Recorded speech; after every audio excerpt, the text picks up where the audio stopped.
This is where it matters that this is make or break time, all right? If you've ever had someone cool off on your service, you sold them, you thought you did well, and then the next day, next 2 days, they say, hey, I've had to think about it, I can't afford it. They can afford it. They've just decided you're not the person for them.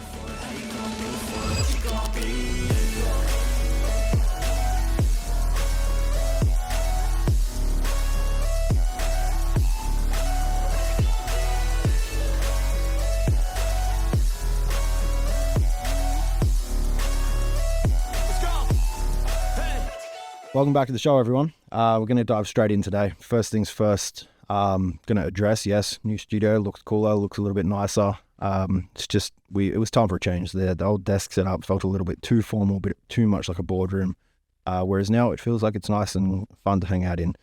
Anyway, today we're talking about customer journey, and more specifically, the customer journey blueprint. This is a process I've created that I implement across all my clients and all the businesses that I work with, and it is by far one of the biggest points of leverage that we gain early on in the piece that takes people from, say, making their first 10K a month up to their first 20. Understanding this map or this blueprint is something that is applicable straight away. I want to make sure that you guys can walk away with something today and go apply it to your business immediately. Some things to note here. The customer journey does not start when someone becomes a customer. It starts far earlier. It's when they first become aware of you. And now, what today's podcast is ultimately here to do is help you identify what that awareness phase is and move them all the way through their journey until they become an advocate, until they become a raving fan. There's 6 steps that happen in between, so we're going to go through them one by one, and how you can go apply that to your business. Think of this as a little bit of a masterclass on all of these phases in a very short, fast, quick-fire way. So the first being awareness. Awareness is when people first get to know who you are. Now, as business owners, we need to accept that we are playing in a digital world. We're playing the game of digital creator, whether you like it or not. If you're a service-based business and you are unprepared to create content and get people aware of you, it's going to be a very big uphill battle to eventually get people to purchase from you. So it's about first knowing those like customer interaction points and what you can do to optimize them. So it's the best analogy I can give here is being the 50 Cent of the customer world. So 50 Cent, when he was building out the Power universe, he's publicly stated that from the very beginning, it was a plan to turn this into a universe that could have different offshoots of different series that would allow him to monetize so much more rather than just one series being Power. The plans to pull out Ghost, Force, and Raising Cain, and all these things was an initial plan from the beginning that would allow him to understand that his customers would buy into one character, they would also buy into all the rest. So we need to know, like, how do we first do that? What is the end outcome here? What is the plan? Obviously, as a service-based business, we want to try and get people to purchase our product or our service.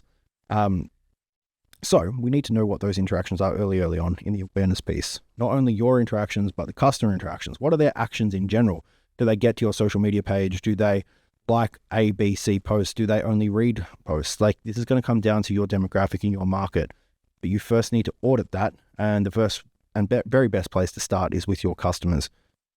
How I would do this, send out a NPS, so a Net Promoter Score request. So this could be hosted through Typeform, Jotform, any of the form submission places that you use to gain data. Doing something like that, but asking very strategical questions, such as, where did you first find me? How did you first become aware of me? What post was it? Do you remember? Was it a nutrition-based post, a training post, if you're in another industry, was it a brand-based post? Was it a web development post? Like, understand exactly what drew them in.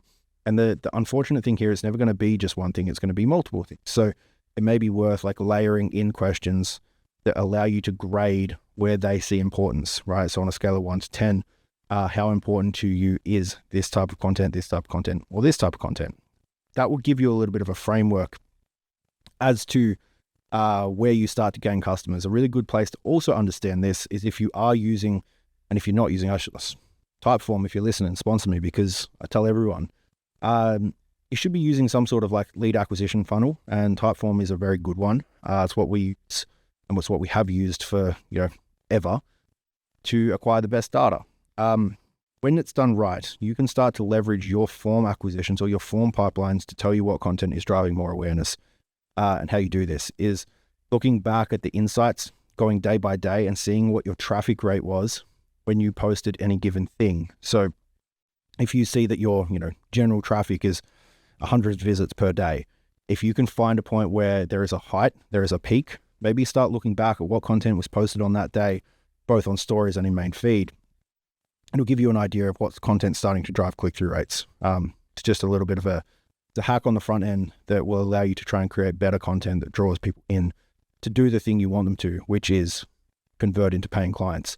That being said, though, don't get too lost in that noise, because we do still need to make sure we're creating content that doesn't just drive click-through rate, that exclusively drives awareness and ultimately virality.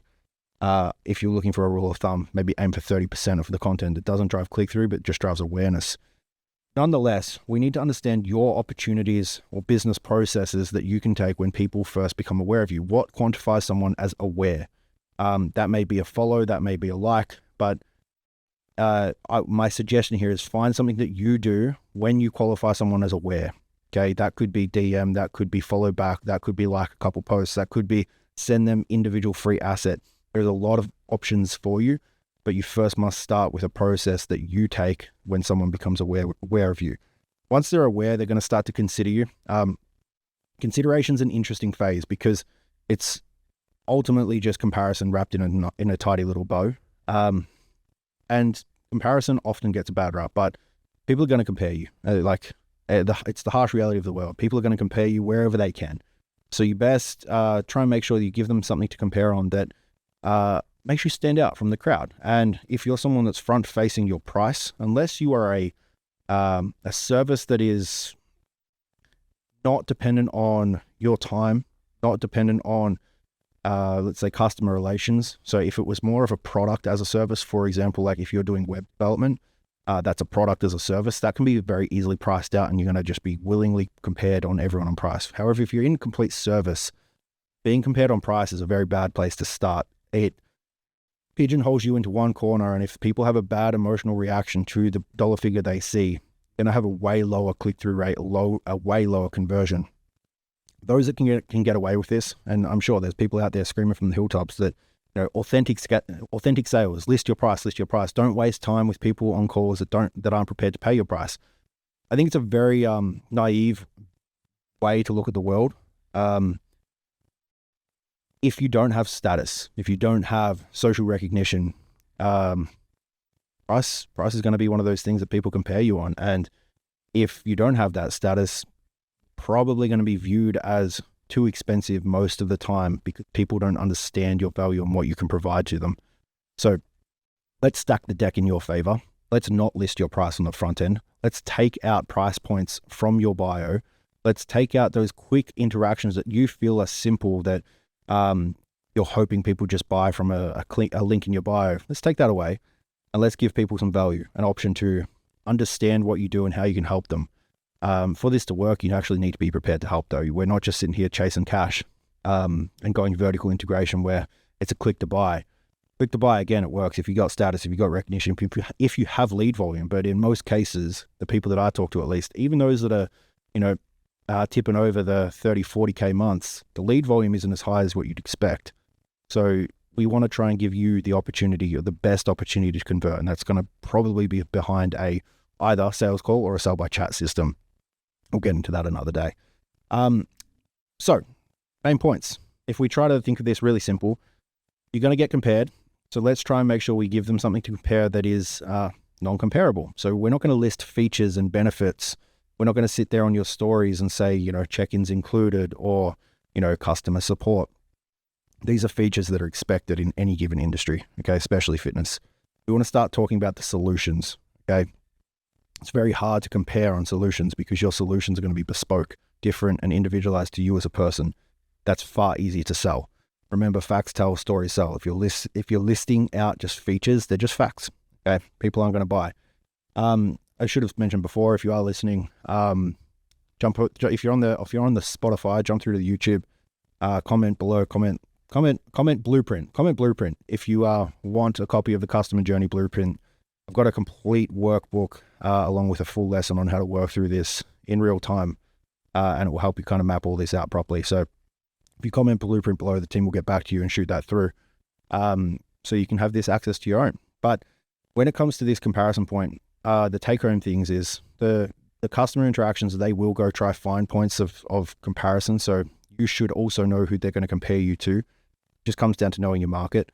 And two, try to give them things to compare that are less comparable. So focus on solutions, okay? Once you do that, it gives you a far better opportunity to push them through to the next phase, which is research.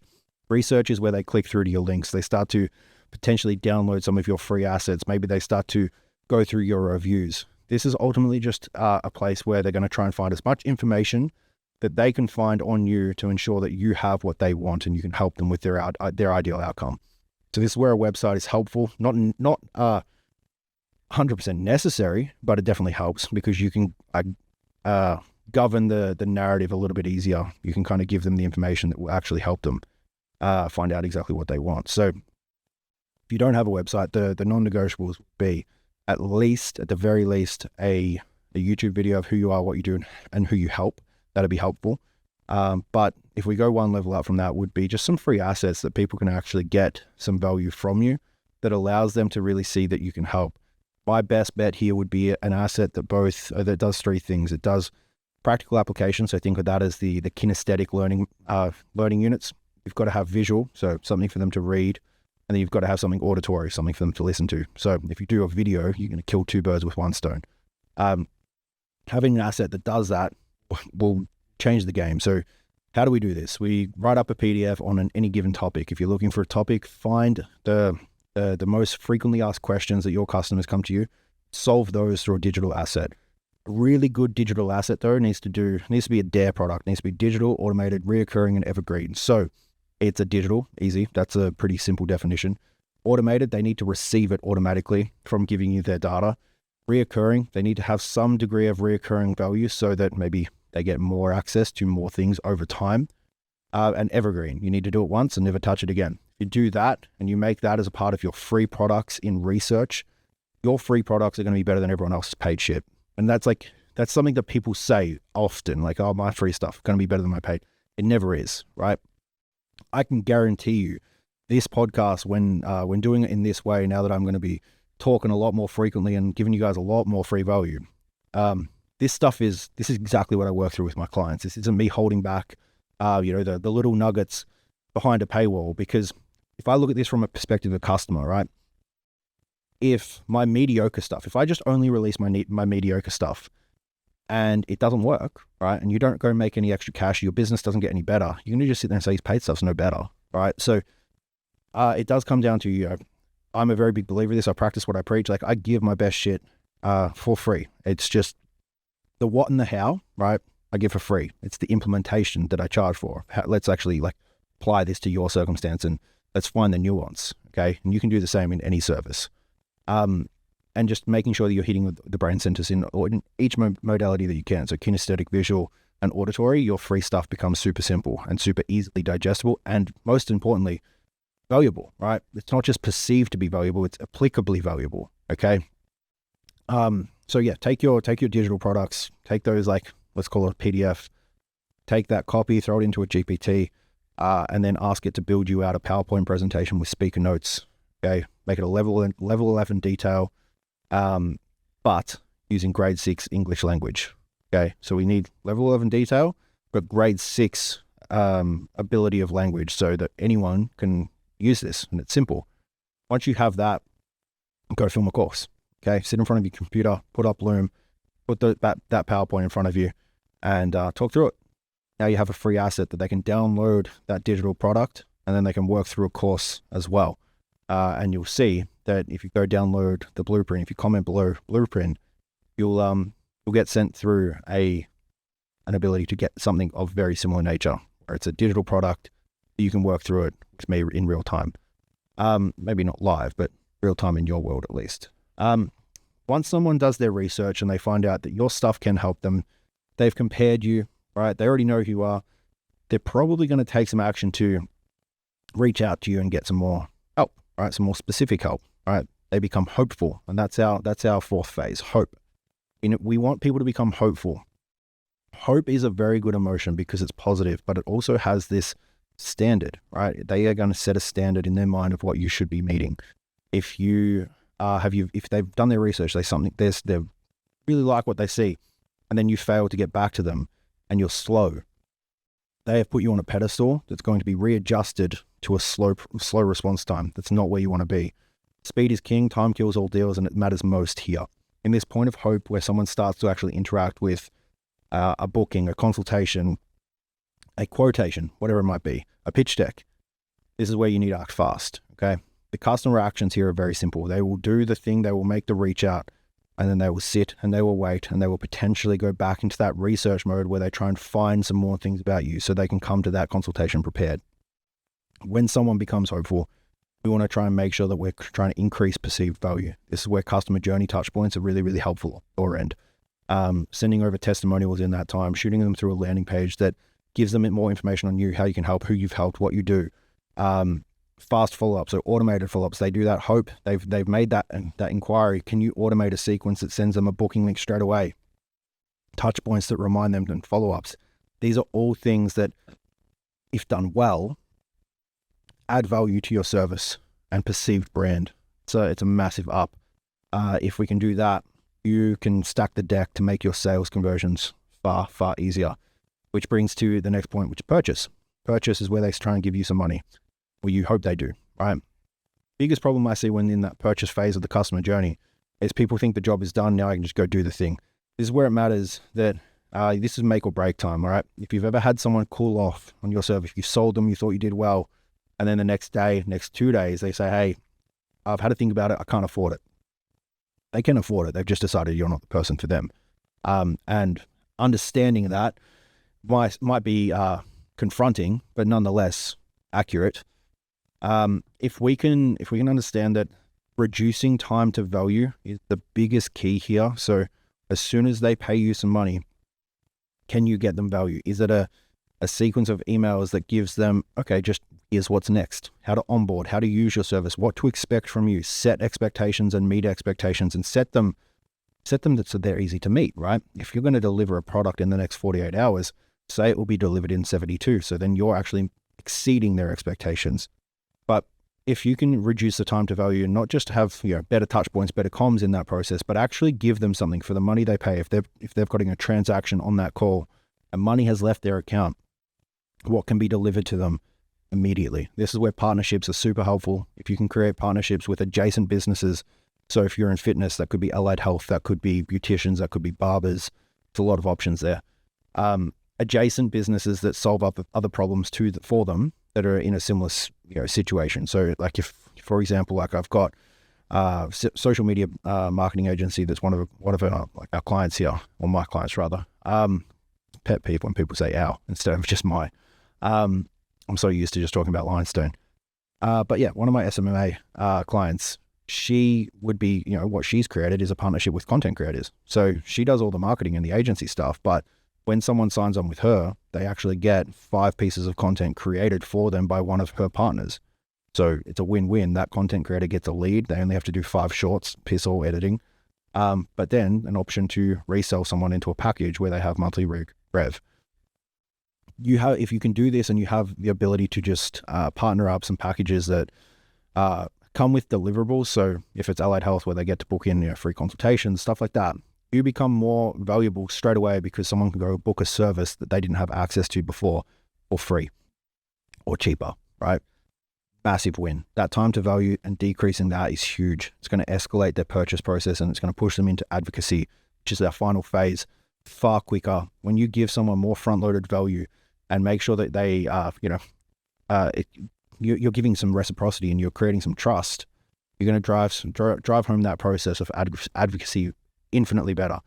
That advocacy process comes down to how you refer and how you create like a referral model within your company. Referral is a big topic, massive one. There's ultimately 3 ways to do it. You do it as an instant advocate where when they buy, you have an opportunity to bring other people into the business as well. A simple way to do that would be if they buy, you can go, cool, chuck me in a chat with one of your friends so I can make sure that they support you too. I'll shoot them over a document on how they can help you through your journey with this thing. Don't try and sell them, just try for conversation. Hey, I know it's like this whole thing of weight loss is easier done when you have people supporting you. Who's your best friend? Who's your partner? Okay, great. Do they have socials? What's their social? I'm going to send them a special document just for you. It's going to be how to support you through this journey. Is that okay? And they're like, great, do that. You've now got the contact detail. You send them this asset, and if it's a good asset, it's visual, it's auditory, it's kinesthetic, and that helps them be a better partner, a better support network, a better friend to the person going through the journey that you've just created. You've also just opened up a conversation. If you know how to sell, you know what to do with that, right?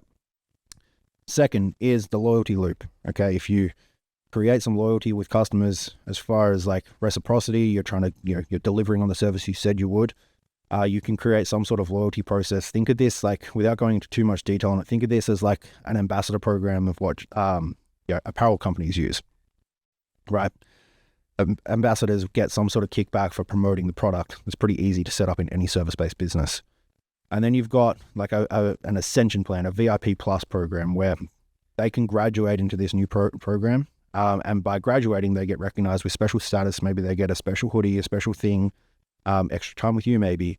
But as a result of, they're expected to create some sort of social shares per month and call to actions direct to your calendar to book people in for you. If done well, this is a full circle that allows you to try and drive people back into awareness. And this just becomes an Ouroboros where it's the snake eating its own tail. If you push people through this customer journey blueprint well, you create a better awareness funnel from the top end and you feed your business from the ground up, from the inside out. Hopefully that helps. Welcome back to the pod, everyone. I'm going to try to do this more regularly. See you soon.